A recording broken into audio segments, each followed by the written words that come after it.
이제 창세기 27장부터 보겠습니다. 이 27장부터 마지막까지는 드디어 복은 어떻게 성육되는가, 복이 어떻게 현상화되는가 하는 것을 보여줍니다. 이 현상 세계는 현상과 본질이 분리되어 있잖아요.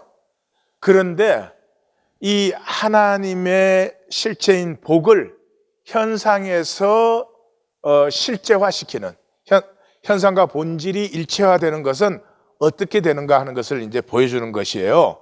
그래서 이 하나님의 나라, 다시 말하면 하나님의 나라는 창조가 완성된 거죠.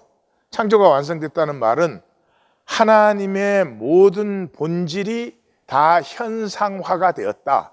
그러니까 현상은 나쁘거나 필요 없거나 그런 것이 아니고 현상이 완성이에요. 하나님의 뜻이, 하나님의 사랑의 가슴이 현상화된 것이 창조의 완성이고, 그것을 신약적으로 표현하면 그리스도를 머리로 만물이 하나가 되는 것, 한 몸이 된 것은, 그것이 이 복이 실제화된 거예요. 그게 뭐예요? 교회예요, 교회. 교회는 그리스도를 머리로 만물이 한 몸 된 것을 교회라고 그래요. 종교 조직이 결코 아니에요. 생명 유기체예요.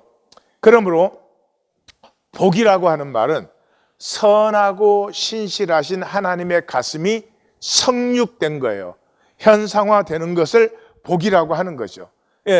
그런데 하나님이 복을 주신다고 복이 이루어지는 게 아니고 하나님의 가슴을 받아야, 하나님이 주시면 받는 쪽에서 선물로 기쁨으로 받아야 돼요.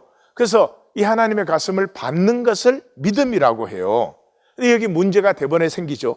왜냐 그러면 내 뜻과 하나님의 뜻이 다르거든요.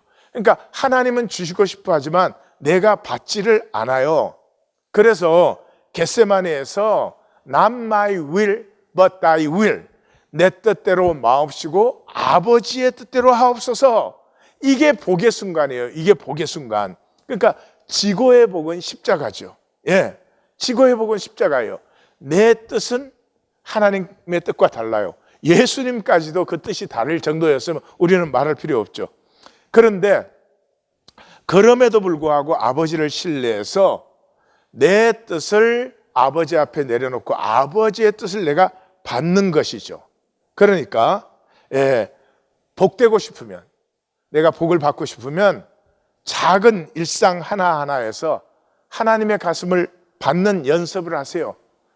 작은 것에서 내 뜻을 하나님의 뜻에 복종시키세요. 그러면 내 안에 성령의 열매가 맺히고 자라기 시작해요. 성령의 열매가 자라기 시작하면서 모든 것이 합력하여 선을 이루고 내가 중심에서 원하는 선하고 복된 것이 내게로 끌려오는 역사를 만나시게 되는 것입니다.